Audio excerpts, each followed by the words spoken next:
We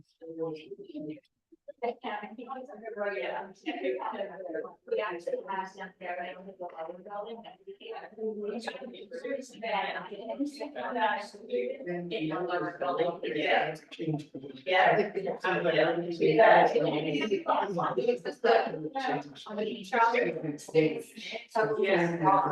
Yeah. That's great. Yeah.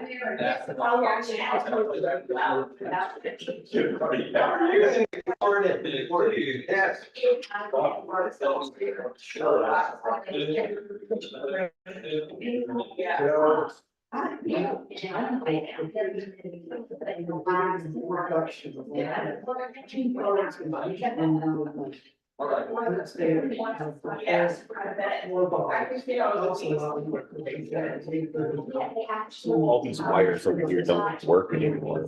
Oh, Or have you been? somebody's phone is going off and they don't hear it.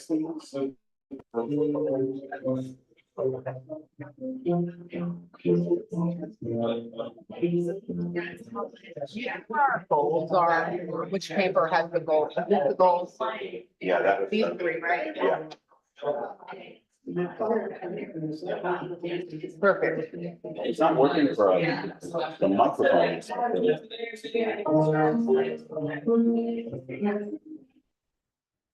I feel like we're. Somebody's phone's going off. Somebody has a phone going off. Can y'all hear it? Sounds like an alarm. That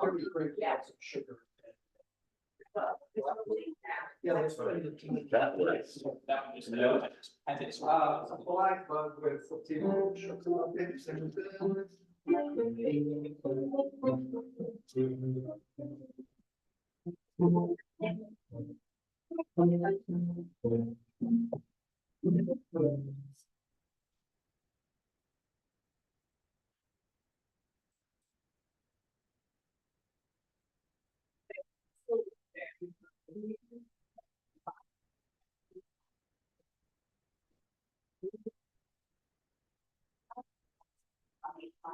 Oh, yeah.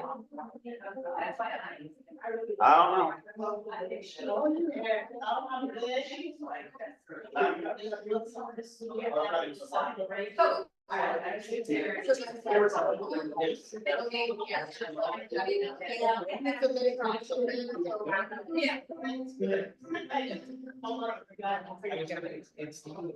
Yeah, like, let's go, yeah, I think, if we were doing it at a different point in the service, I would keep it like it is, but I'm like, this is where we're meditating.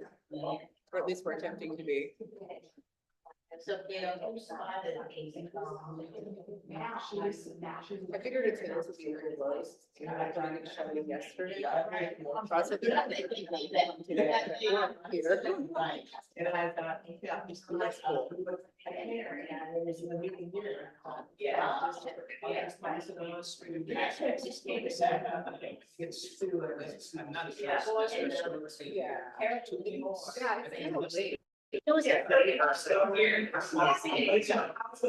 Yeah, and I'm okay.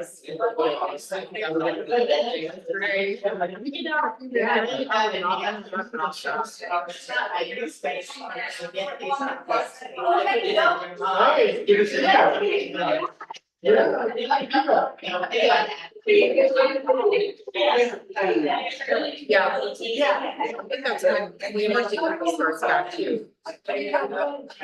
And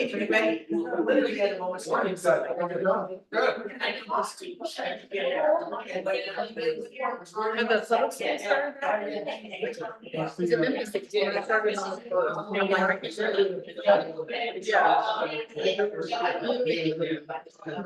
Yeah. Buses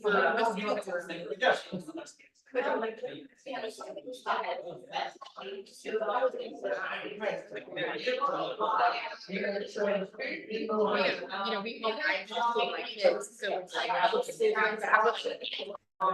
we'd be like, yeah, it's time to get out. We come down and start. And then as soon as we went back to school, like, all the rest of us.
Good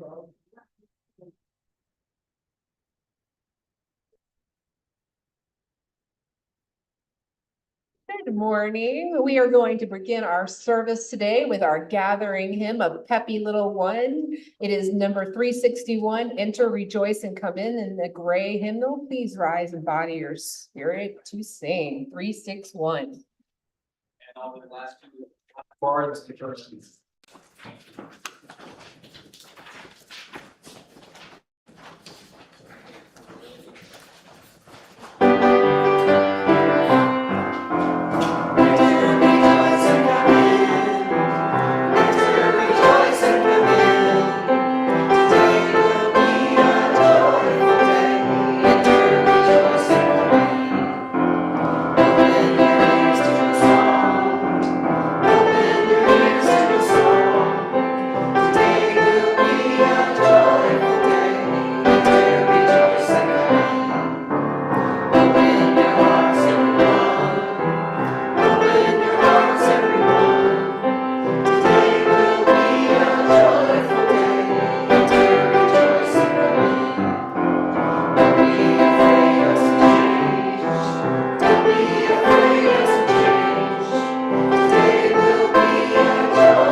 I love that. Good morning and welcome to the Sunday service of the Unitarian Universalist Congregation of Oxford. I am Reverend Sarah Osborne, honored and pleased to serve as UUCO's halftime minister. And whether you are a longtime member or a first-time visitor or somewhere in between, you are welcome here. You are invited to be present with an open mind, a loving heart, and willing hands to help. In this congregation, we uphold our Unitarian Universalist values and principles. We come together today to acknowledge our interdependence, honor the spirit of generosity, work for justice and equity, and explore the possibilities of transformation. And it is good to be together in this pluralistic community, this congregation that centers love in all that we do. Have a couple of announcements. You can look in your order of service. And the main thing that's coming up is there is a Casa Sneaker Ball on the 14th of August on Friday. So that sounds like fun. Pastoral care is available with Reverend Sarah at any time. Give me a call, send me a text, shoot me an email. I am so tied to my phone, I will respond pretty quickly to you. So anytime you have something that's on your heart, just let me know. And then let's see, anything else? The Fed Up Fridays are going strong. Any word on that, Sue? Just We had 17 people on Friday and it was very hot, so that. so you're really fed up. Oh, but I would also like to announce that on Monday, from 5 to 7, we're going to be having a postcard party. And we didn't know about it earlier to put it in the bulletin, but you can come and pick up postcards to write. We have stamps if needed, and the postcards have labels, so nobody has to write the addresses. And it's on 2 sides. It was locally produced, so it's very grassroots, and there's only room for like one little comment, so there's not a whole lot of writing. And they are for infrequent voters in Lafayette County, people who have voted in presidential elections, but might not have voted, may not have voted in some of the midterm elections. And that's 5 o'clock at Costa's Mexican Restaurant. 5 o'clock at Costa's Mexican Restaurant. Which day again? Sacramento Road. Oh, no, what day? Monday. Monday. So Monday, 5 p.m. Yes. Okay. And have a beverage if you want, or dinner. They don't charge us for the use of their private room, so we've done Nice. a lot of postcard parties there. And we'd be happy to see anybody even if you don't want to take your postcards home and just want to write them there, or if you want to stop by and just pick up postcards to take home, those postcards, the first batch will be, September 10th will be the mail date, because absentee voting starts, well, it theoretically starts on the 19th, but I think you can figure the 21st is when they're really gearing up for absentee voting. If you're 65 or older, you think you're going to be out of the county, you're not sure what your schedule is, or if you have a physical disability, you can vote absentee. That's great. Thank you so much, Sue. And you know, the voting matters, even in these smaller elections. I don't know if y'all paid attention to Tennessee. We voted last week. You know, I'm a Tennessee resident, and there were some seats that were flipped, and there was a huge turnout in Memphis because Memphis is mad.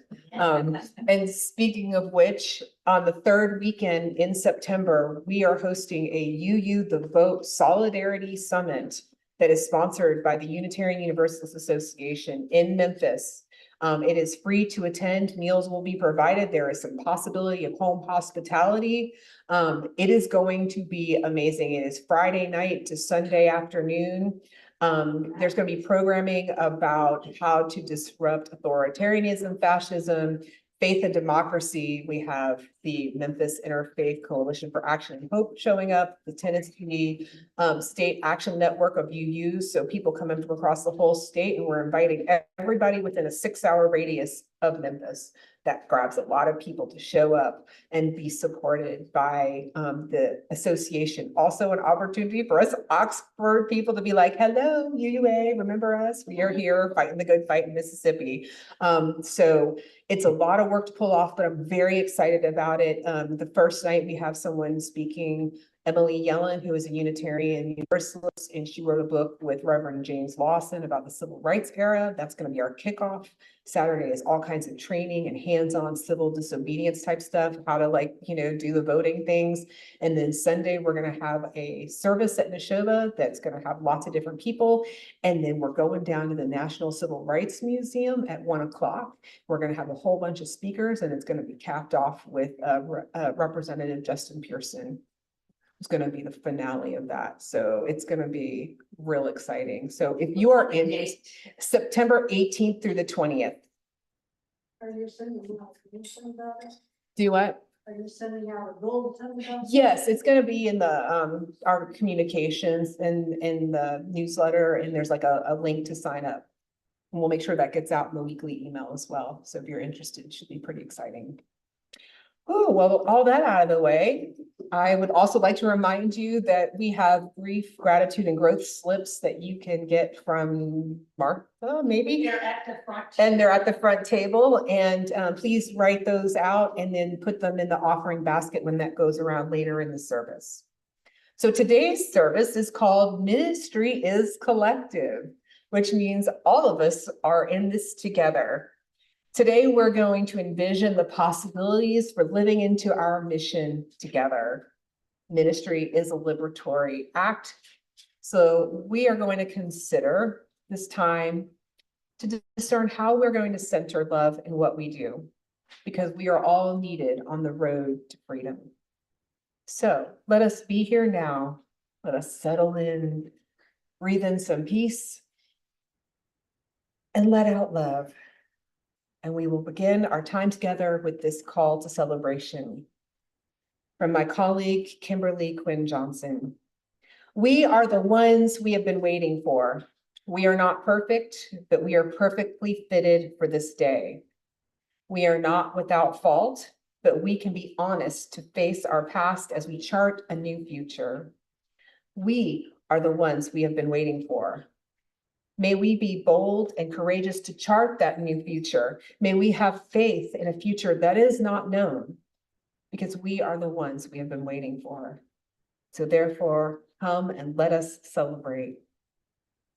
So in this community, let us be bold and courageous in laying our kindness and graciousness upon one another, so that we may chart a future that is full of love.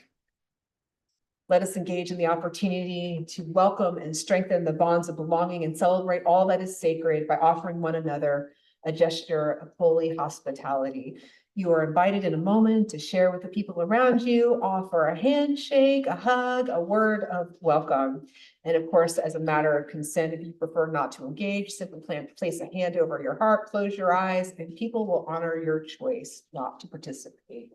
And now, if you would please briefly turn to the person to your left or your right and greet your neighbor.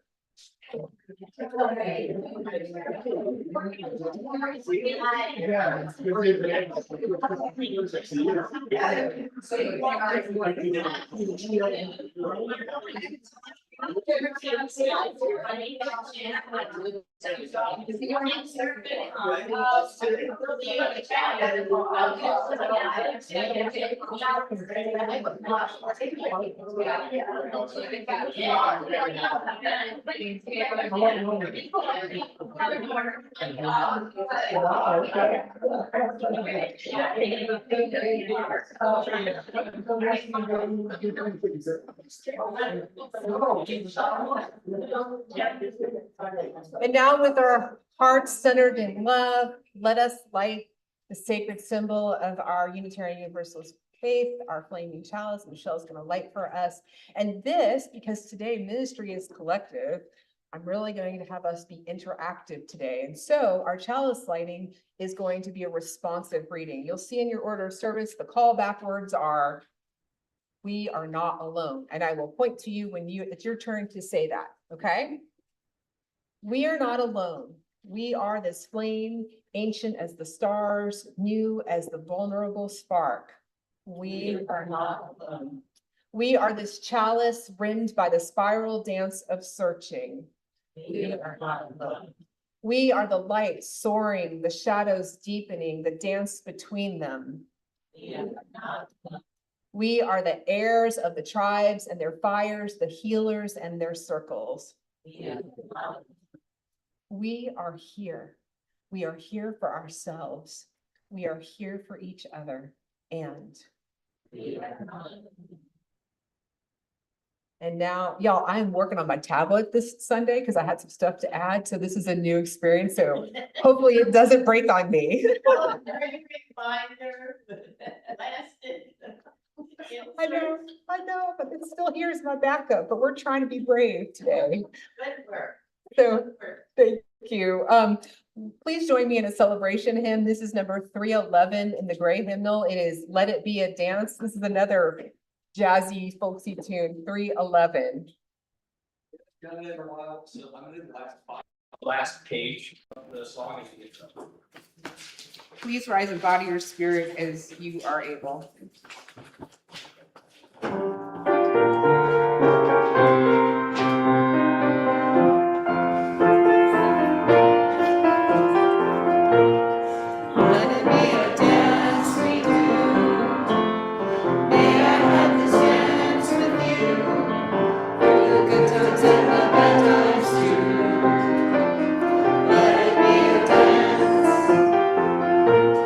Let it dance the song be heard.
Yep.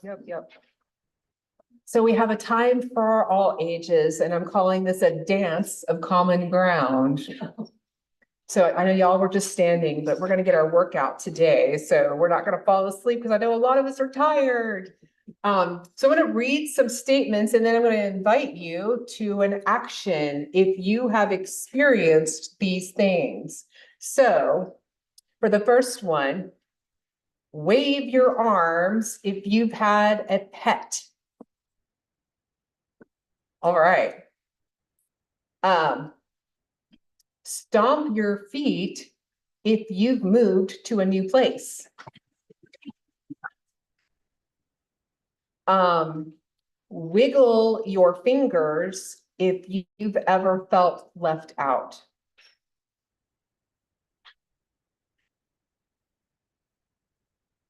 Okay. Shimmy, you could stand up if you want, or you can stay in your seat. Shimmy if someone misunderstood you.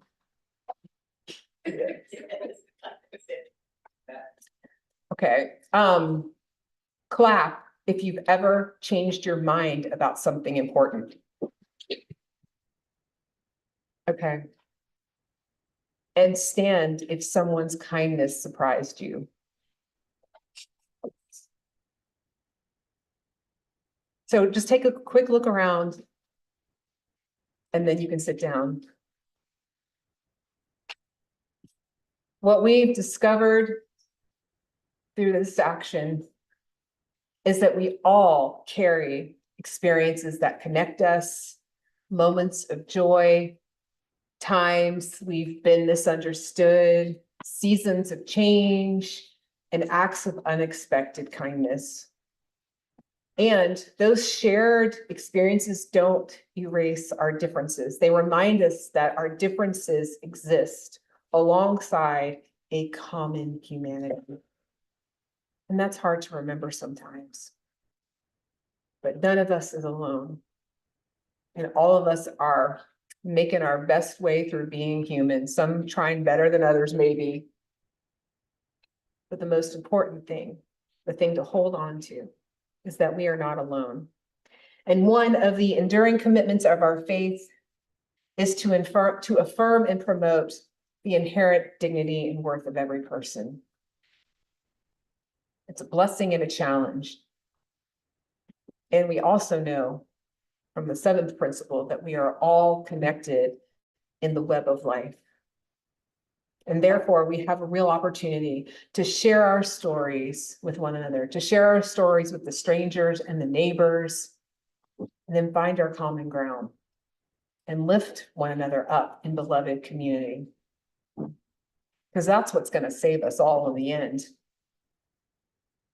It's finding our shared story and sending lots and lots of love out into that world. And love also looks like healthy boundaries too. So be clear on that way. I'm not saying there's not a bound.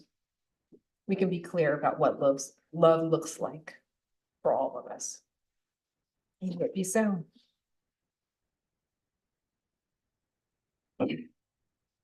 Author David Richo wrote, "Our universal calling as humans is to be the most loving people we can be.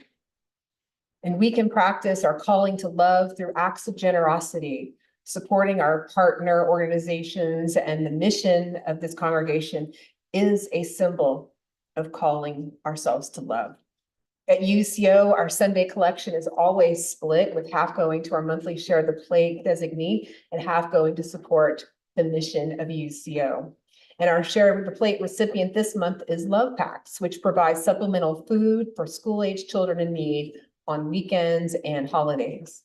The nonprofit service has expanded to 11 schools within the Lafayette School District and the Oxford School District. And also please remember to drop any notes of grief, gratitude, and growth into the offering baskets as they go around. And now our morning offering will be graciously received.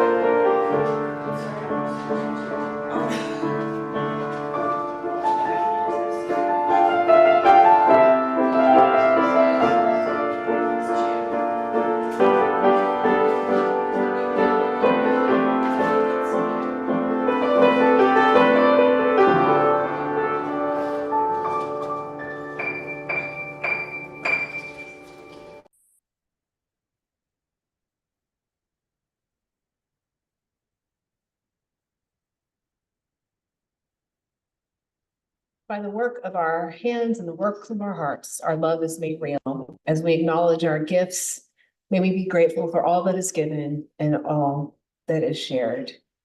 And now let us enter into the ritual like the one before us, one that asks us to asks us to be vulnerable in our expression and gracious in our witness so that we may share what is on our hearts and lay it at the altar of community and spirit.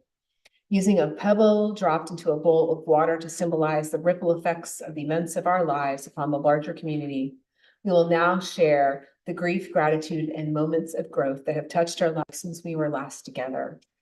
Our first pebble is one of gratitude for our visitors and friends. We offer you a warm welcome and celebrate you being here. And now I will share the written words of our grief, gratitude, and growth slips. From Gail Stratton, I am deeply saddened by the something woman and 3 children returning to Honduras because her husband and also her sister-in-law were deported, leaving her with no support. From Mary Caha, thanks for your condolences on the death of my dear daughter-in-law, Betsy Leon. May the world be at peace. Send good intentions to Michael Leon and his family. It is especially difficult for Michael after over 20 years of care for Betsy. I am a great grandmother again, and Lily was born 2 weeks ago. That's wonderful news. From Michelle Harvey, gratitude. 2, 1, healing thoughts are needed for a dear friend facing treatment for metastatic melanoma. Prognosis is good, but it will be a journey. And 2, our kids are now only a few hours away from each other. Yay! In Oklahoma and Arkansas, which makes visiting easier for all of us. Yes, what a relief. Yeah, there's so much. It might be. There, so good one. And one from Meredith Brown, gratitude, grateful for attending the leadership summit yesterday at UUCO. Thank you, Meredith. And finally, we drop a pebble into the water for all the grief, gratitude, and moments of growth that remain in the sanctuary of our hearts. These joys and sorrows too are held in this community of care and by a love that is limitless. Amen. Thank you, Michelle. And now we will engage in a seated singing meditation. This is hymn number 212. We are dancing Sarah's Circle. We are going to be more gender inclusive with the lyrics. And so where you see it says brothers, sisters, we're changing that to family and neighbors. If you remember, I wrote it down on, it's in the order of service. So we'll say family, neighbors. And I'll play it through one, two, and that's fine. And we'll do all 5 verses. Sure.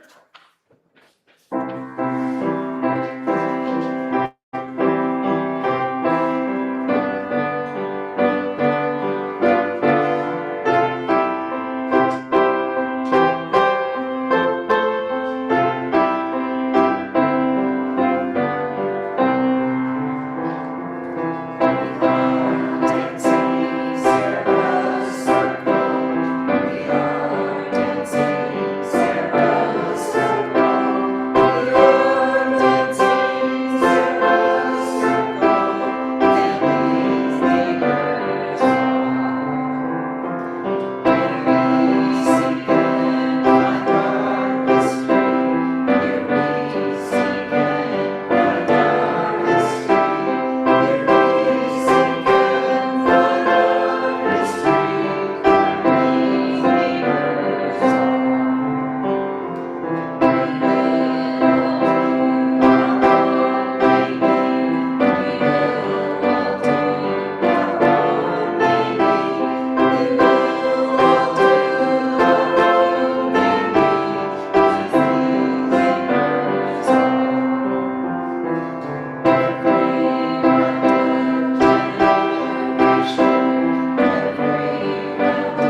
Sometimes it feels a little indulgent to sing that one because it's Sarah's Circle, but man, I really love that one. Sarah, if you're not moving that Michael. A little closer. I'm just so tall, Mary, and this thing likes to hang down low. There, is that better? Okay. We have a reading from my friend and colleague Antoinette Holloman called Ministry is Collective. When will you start your ministry? They always ask with excitement. This is usually after I've given a sermon, delivered a benediction, taught a class rooted in our shared spiritual values, or in some other way acknowledge them on their spiritual path. This is my ministry. My travels as a religious professional have allowed me to connect with all kinds of folks. And this question of ministry often comes from secular humanists, or at least folks who don't want to leave out the secular humanists. It comes from the folks who identify as not quite there yet and searching, or the folks who say, never would I ever find myself in a church again, but I like it here since this isn't really church. And inside I cringe, not just because we're usually talking in a shared sacred space, but because this is often said after we've shared a collective spiritual experience. This is my ministry. Although I have not been ordained, we are in ministry together because ministry, my friends, is the collective stewarding of our values in the face of the unknown. I'm going to say that again. Ministry is the collective stewarding of our values in the face of the unknown. Church is where we do some of our greatest work, where we build some of the deepest community, and where we show those outside our communities what collective liberation looks like. Church is where our ministries intersect, mine and theirs and yours. And on the outside, I do rituals, bless the babies, and hold the hands of the community members having a tough time. It's never about me.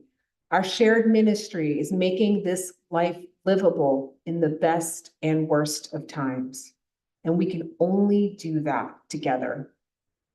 I may never be an ordained minister, but I've learned that in some contexts, that label isn't what matters. What matters is the way we live our lives together, the way we sing and hug and celebrate together. My ministry is with the folks who want to transform in this life together, hoping their ideas of mystery and wonder will be honored. Our Unitarian Universalist ministry embraces all of it, and together we are home.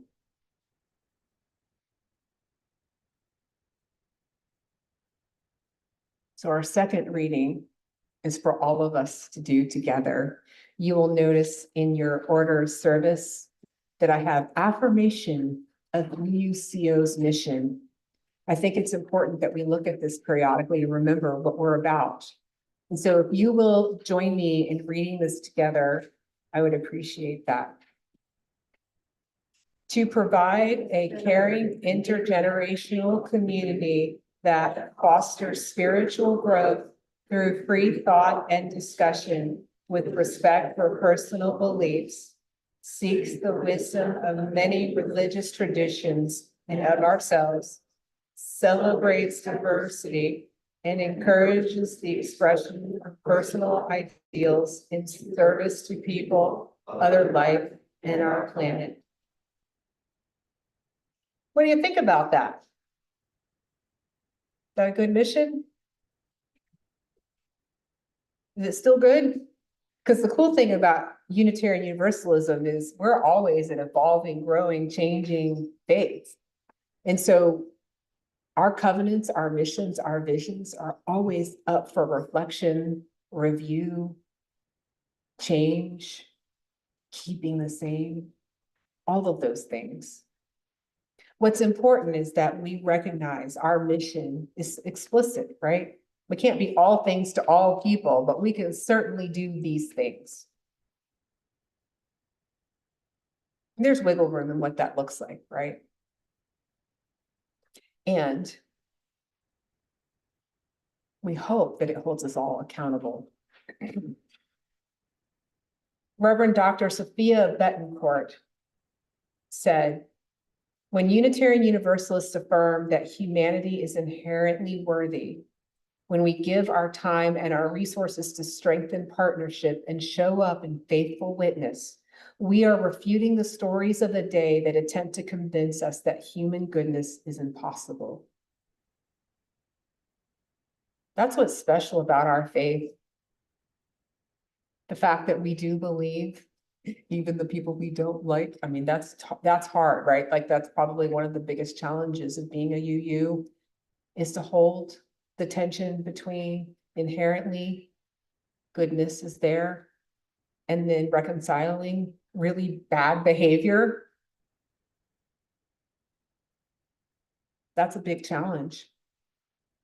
The way that I look at it is if we can be really clear on saying, yes, we all have inherent goodness and worthiness. But that doesn't excuse us permitting atrocities or bad behavior, right? There's a boundary. There is a limit. Reverend Fred Muir, minister of the UU Church of Annapolis, says, we Unitarian Universalist congregations are being held back and stymied, really, we are being held captive by a persistent, pervasive, disturbing, and disruptive commitment to individualism that misguides our ability to engage in the changing times. I want us to think about that for a little bit. That's kind of the whole point of this. Ministry is collective, and you're like, well, but we hired you, Sarah. You're the minister. Your ministry is our ministry. But my job is to be a cheerleader. My job is to help give the framing, right? My job is to be here to support you and love on you and pastor you through the good times and the bad times. But what's really exciting about Unitarian Universalism is that we're all in this together, and no one person has all the answers. I can spend a lot of time like looking at stuff and reading other people's words and then be like, hey, this is the direction. Do we want to sail the ship this way, y'all? Right? Maybe I'm the captain of the ship, but I'm certainly like, you know how many people are needed on one of those big boats to get it going places? Like a lot. And everyone is essential. And everyone in this room is essential to making sure that we're all in agreement on where this is going. And in Unitarian Universalism, we spent a really long time talking about like individual stuff, right? And you'll even notice in our own mission statement, we talk about individual and personal a whole lot. And my invitation to you in this moment is, where should our emphasis be? Is the most important thing what you personally believe? Or do we need to have some sort of collective understanding about where we're going together? We met yesterday, a bunch of leaders, some board people, to talk about visioning the future, mostly short-term things, but also, some long-range excitement. And we engaged in a process. If you look around, you'll see lots and lots of writing. And today is kind of like part 2 of that. This is the invitation for all of you who weren't there to start thinking about these ways, to say what you are thinking on your mind. And so I just want to go around and just tell you a little bit about what's on the wall and what's next. So we asked 3 essential questions that were developed by our UUA president, Sophia Betancourt, who I quoted a moment ago, about what's most important. Where are we in this moment, right? Their big slogan is meeting the moment. And so the first question is, what is the moment we are in? And that was in Oxford, in our nation, in our own lives. What's all the things that are impacting our lives? And we came up with a lot of stuff: chaos, turmoil, civilization crisis, uncertainty, division, marginalization, cruelty, but also kindness.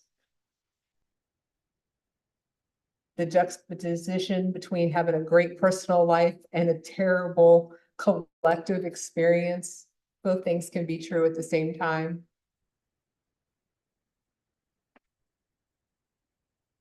We kept on to another page and another page. We had a lot of thoughts about the moment that we're in. And knowing what's the moment? Where are we setting the ground? Right? Like what is it that we have to contend with?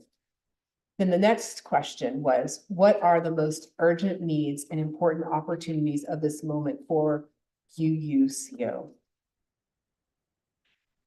And you can see we have 2 pages of what we thought were the needs. And we wanted to dip into solutions rather quickly, but we were like, no, the needs, right? What are the needs? People needing lots of stuff. We need more people. We want to grow this congregation. We think people need us that don't know about us because, Unitarian Universalism is often the best kept secret everywhere. Now's the time to share the good news of Unitarian Universalism because it is life-saving, truly. We think we need to be building bridges, going beyond UCO, getting the word out there. We want to have dynamic experiences here. We want to take care of our people because we all need it. Because what we're discovering is we're a small group and we're doing a lot in the community. We are the ones showing up to all the protests, all of the city council meetings, all of the things when people need something. And that's hard. How do you sustain that? Where do you go to be lifted back up, to have your cup refilled? And I think the group was determining that it might be here where you get your cup filled. And not just for me to stand up here and blather at you, right? Like I'm holding space for the group. But really caring for one another, caring for this system, caring for the possibilities, right? Providing opportunities for engagement. And looking at being a part of this community as something exciting and nurturing and life-giving and not like, oh my gosh, I have to sign up to do a thing, right? No. We don't want it to be that. That's not where we're going. We have to put the oxygen mask on ourselves before we can put it on other people. And that's not to say it's not a both and, right? Like it is at both and to care for the world, to do our work for justice, but also make sure that we are firmly rooted and grounded in our theology and our care for one another. And to tiptoe into systems theory, which I personally love, this is all kind of like how do people organize and what do people do when they are in large groups of people. UCO has long been a family-sized church.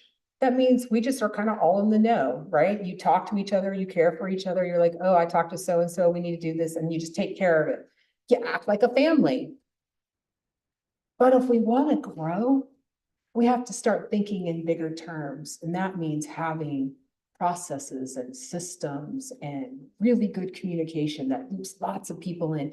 And that sounds like a chore, but it's also the most inclusive and welcoming way to bring in new people, beloveds that are new, right? Like you may not know everybody that's here yet, but if we have systems that plug everybody in equally, that's how the care grows for everyone.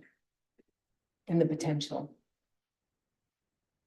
So then our third question, grounded in our values, how is our congregation called to respond? Lots of good things. I can't see that far away at this point, so. Standing up for what we believe in, enthusiasm, realistic. Something. Y'all can take a spin around the room later if you'd like to see what's there. And then that spurred some other questions like, what's really needed? And then we said, let's distill all this down, right? Let's distill all this down. And what 3 major goals do we want to focus on? Here they are. Congregational growth, people and resources, families, music, youth, marginalized communities, clear public identity. How shall we be known out in the community? We want to be easy to describe, visible, understood, clear to all who enter, clearly bound by UU values. I said yesterday, we are called to service, to love the world because we believe in the inherent dignity and worth of all people. That's your short elevator speech right there. I mean, make up your own that fits for you, that's easy to remember, but that's really what we're here for. And then healthy congregations, supported and connected, enthusiastic volunteers, care for people, robust teams, spreading the love. So if we're a collective ministry, that means everybody's got a part to play. You can be told what to do. You don't have to figure it out. Right, Martha? If you were like, give me a task, great. Because everybody, we also talked about roles, right? Like in personalities and how we best work together. Some people are visionaries. Some people are like, I got the details. We can, come up with a system. So then the invitation for you. And I'm gonna give you like 2 minutes to think about this, and then we're gonna start talking. And if you want to reflect on anything that I just told you about, that's fine too. But we're gonna focus on these needs. And I clarified congregational growth. That's what this one down here. There's actually like 5 kinds of growth besides just numbers. Their organizational maturity, like how we organize, right? Instead of being a family style church, we're going to be the next one that's called pastoral size. Spiritual vitality, really understanding what it means to be UU, right? Faith and action, that's how do we take all those things and then put it into practice here with each other and beyond. And then associational, that one may be like a long-term plan for growth because that's associational, meeting, gathering with other UUs or being connected to the wider associational movement. But, we bring that here, right? In some of the readings and the experiences that we do. So let me share one last little piece of reading before we talk. We're going to figure out the next elegant steps. This is the action. This is the doing part. And this is from Adrienne Marie Brown, who writes, my friend Gibran Rivera once articulated a question to me. What is the next most elegant step? Oh, I love this question. Too often we come up with plans that don't take into account the fog on the horizon. Then we go off and the work doesn't happen, perhaps can't happen. And then we feel demoralized because our energy doesn't flow into action. An elegant step is one that acknowledges what is known and unknown and what the capacity, this is important, what the capacity of this group actually is. An elegant step allows humility, allows people to say, actually, we need to do some research, or actually, we need to talk to some folks not in this room, right? Because who's not here? That's important. And actually, we need a full day to build this plan out into something realistic and attainable. In any conversation, and I would say in any moment in life, there is a next elegant step, one that is possible and strategic based on who is taking it and where they are trying to go. So what we need to consider is, for these goals, what's the next elegant step? Who will do it and by when? And we don't have to figure that out today. That's just the things to be thinking about this place, about this congregation. And if there are people, when we talk about growing, and there are people who are not here, we need to talk to those people and ask them, what do you need? Rather than saying, we invite you, welcome in, this is how it is. Maybe we might have to change to meet them where they are. And that's how we might grow. So in addition to setting these goals, we went around and we looked at all of these things and where they might fit into some existing structures within the congregation. And we kind of identified some teams.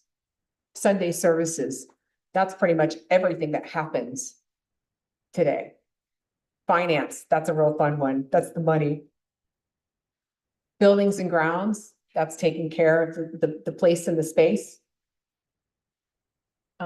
Hospitality, that's like greeting and snacks and potlucks and maybe some other fun things. Membership, that's a big one. If you look around, you will see the letter M written by a lot of things, especially over there. Back wall. The M's, there's a lot. We've realized that a lot of what we need and what we want is about taking care of this membership to sustain the long haul. And then we have a care team, which has not been created yet, but that's about caring for each other, right? In a systematic way that is, you know, not just word of mouth. And we had some people interested. So the invitation now, I want you to think, I'm going to give you like a minute or two and think about all of these things. Think about the what's next. What's next? And is there something you might think you might want to do? And then we're going to break up into small groups, however you want to talk and chat. Just don't get more than probably 4 people or so, 4 or 5 people. And we're going to talk for a little bit, and then we'll have an opportunity for you to report back what you think. So 1 minute thinking time.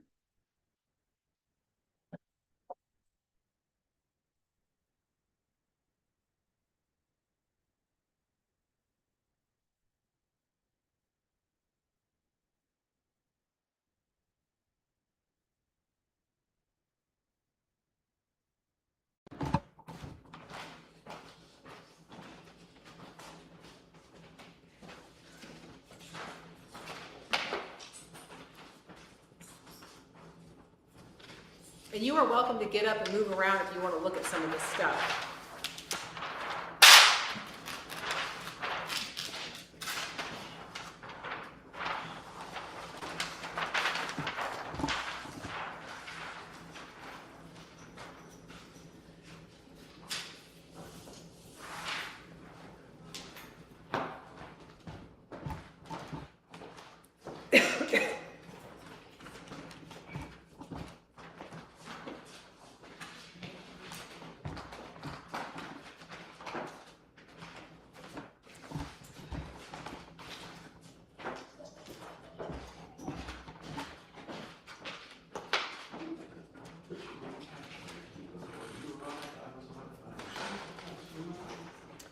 Okay, now get in some small groups and discuss what's on your mind.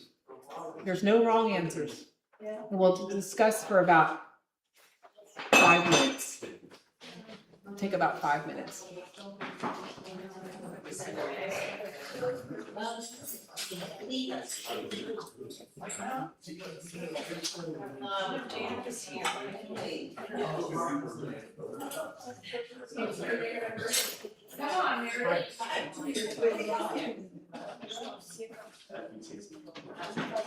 So we're talking about what's next.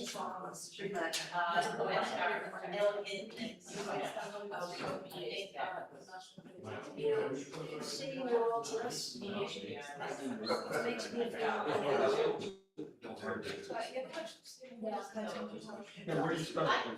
you know, I was watching That's probably not purposely. That's the core of it. Each of us has one thing or 2 things to say. Like roadblocks. Maximize those, you know, all your life. Someone's gonna be in visual and not like really team because they will. Tell, yeah. And they think that this is. Yeah, right, even yesterday, I was at a meeting.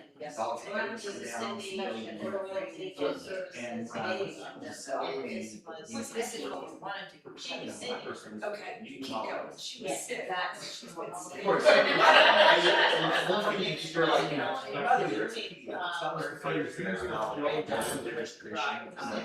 Use the field Anyway,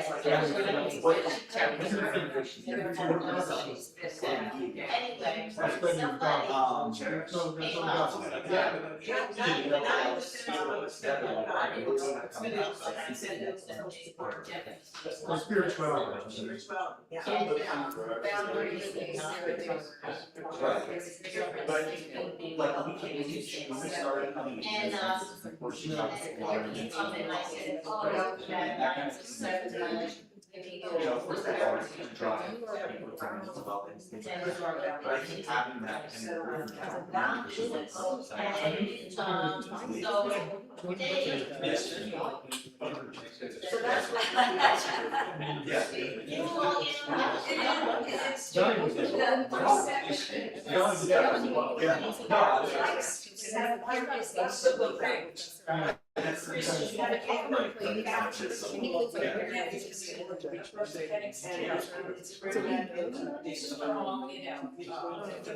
No pressure. One of my. And then I was thinking the director down here, him and 1,000 you know, he got a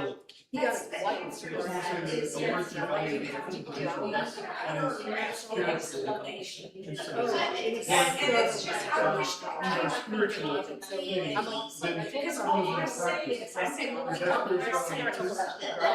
So you have. I can't too. We don't even, you know, cities never work to use skills. We're doing. Yeah, oh yeah. Yeah, and it'd be all like at the very end, because it's really pretty, but it's.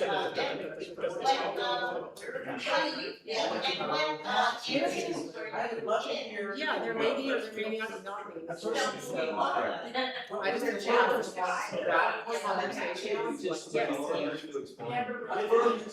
And I was like, you know, some of the conversations just like doing therapy and I would love that. I mean, you know, we could also kind of like services just about things that or just take the opportunity to teach them who to say, teach them songs. Like, you know, just like the, you know, like, but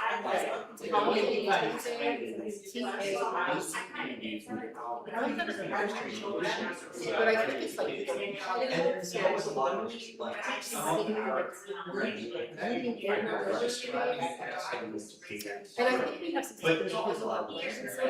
So like just some real easy. I think that's a great thing for. That's how we have seriously that. Oh, yeah.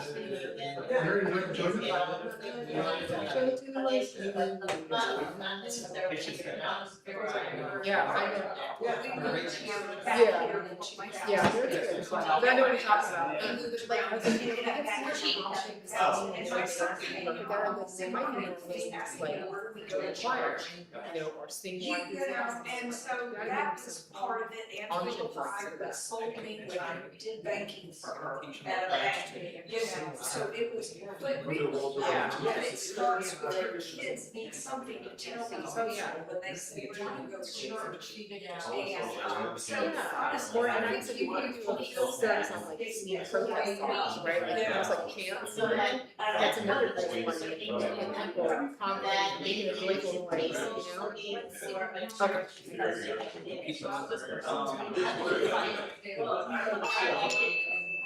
All right, y'all, chit chat time is up.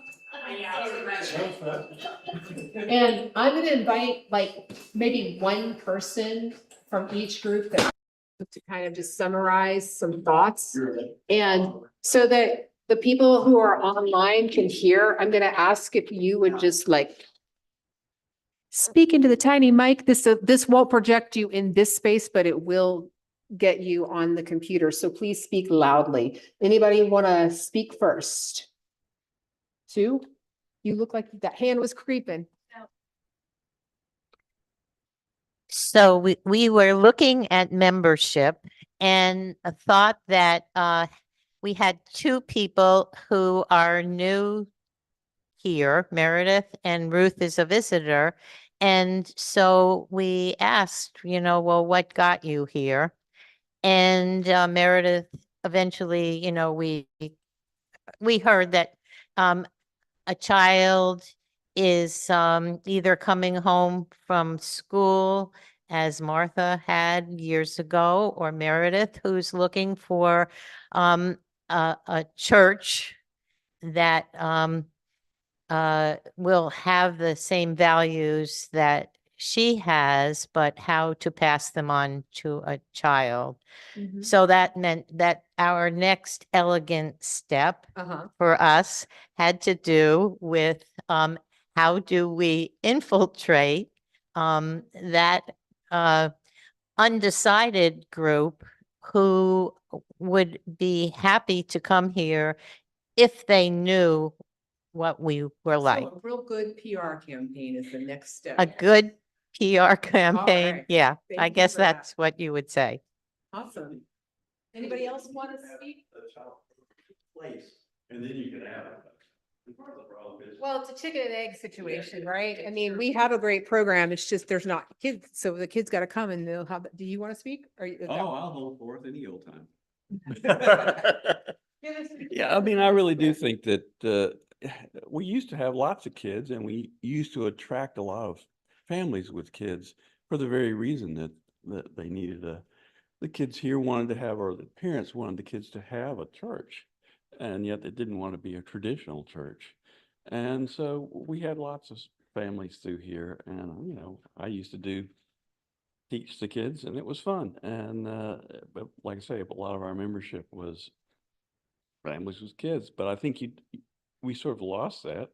But I don't think that it is a chicken and egg thing, but I think we just have to decide we're going to do it, have the programs ready to go. And so maybe we're standing there and nobody shows up for some number of Sundays. Find out what kind of programs families actually need, right? Like Could showing be. up Sunday morning might be really impossible because there's all the sports ball things happening now on Sundays.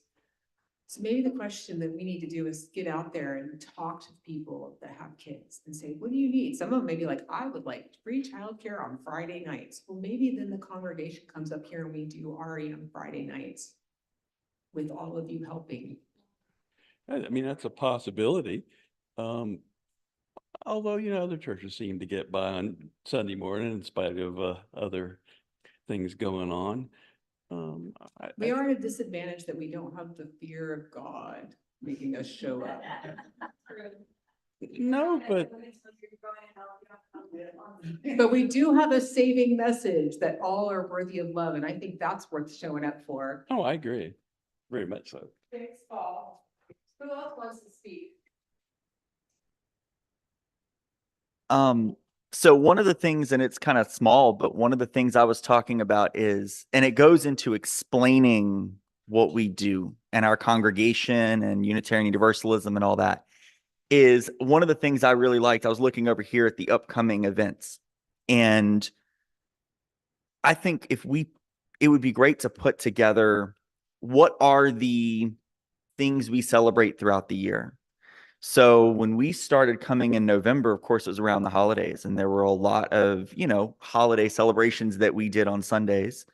And that was a great introduction, right? I told the story in our group that I come from a Catholic background, and of course, in Catholicism, everything's written down. Everything's there's a calendar on the wall, And to show my naivete, when I first started discovering Unitarian Universalism, I Googled Unitarian Universalist holidays. Oh. Okay. And Yes. there is a PDF. It's about 30 pages of every, and so what if we wrote down, like, what do we as a congregation recognize and celebrate?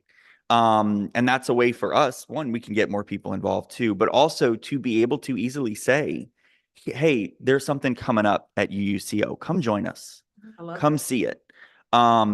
And selfishly, then I would also know what's going on. But but I think that would be something that communicate and plan, and I hope everybody, two distinct things that you do that nobody else does is our water communion and our flower communion. So those are like, to me, the must-dos out of anything, and they kind of bookend our program year. Fall is water, spring is. Yeah, and I'm sure we have that, like, I'm sure we have that kind of documented somewhere, but if we kind of had that where it was easily accessible and explainable, Yeah, then that would be something that's makes it easy for us to explain. thank you.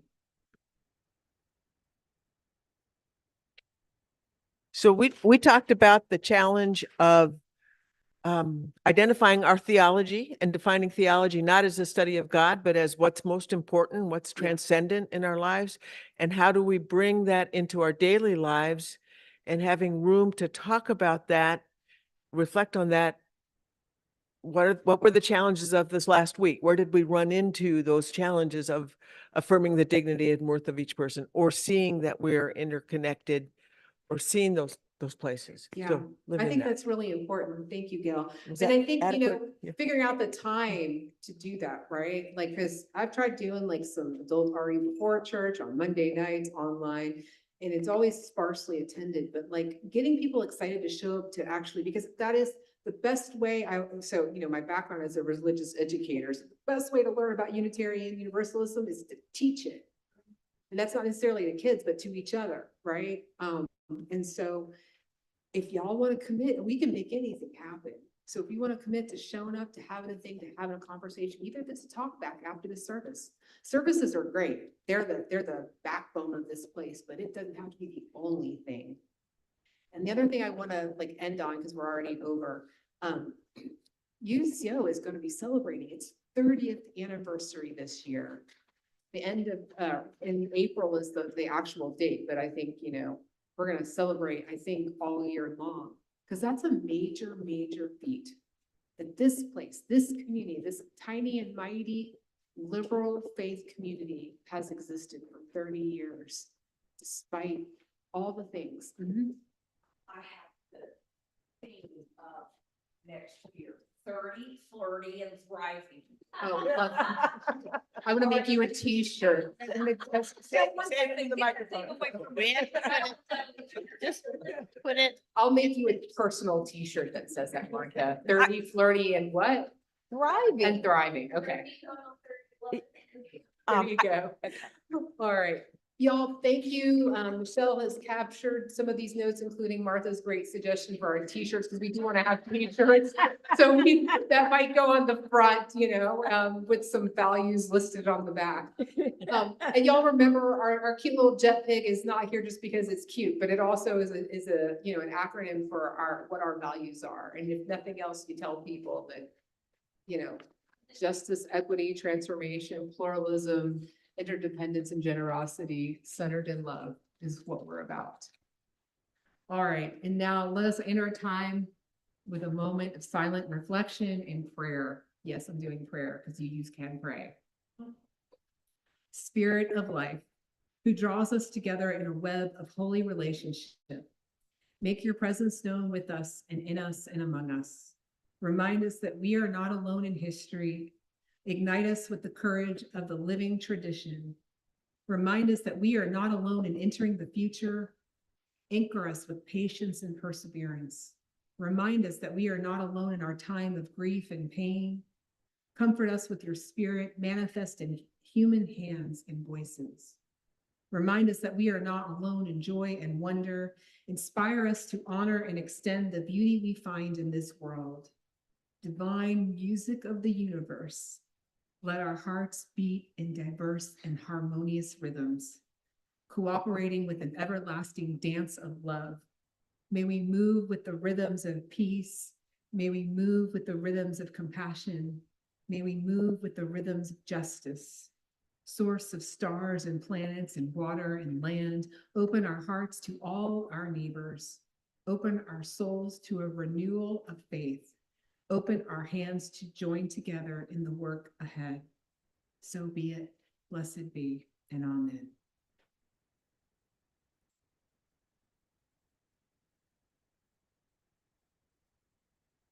And now we release the chalice flame with these thoughts of gratitude for camaraderie, shared wisdom, goodwill, and the support that we extend to each other within this community. May we continue to bless each other with our gifts. And may we reflect those blessings back out into the world as we minister to those around us. Amen. And if you would join me in our closing hymn, this is in the Teal hymnal 1028, Fire of Commitment. Please rise in body or spirit.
Let us send forth with our congregational blessing as we come to the end of our service, printed in the order of service if you don't already know it.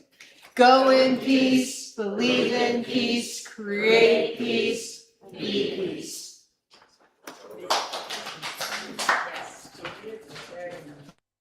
They're donut holes if anybody needs a sugar rush.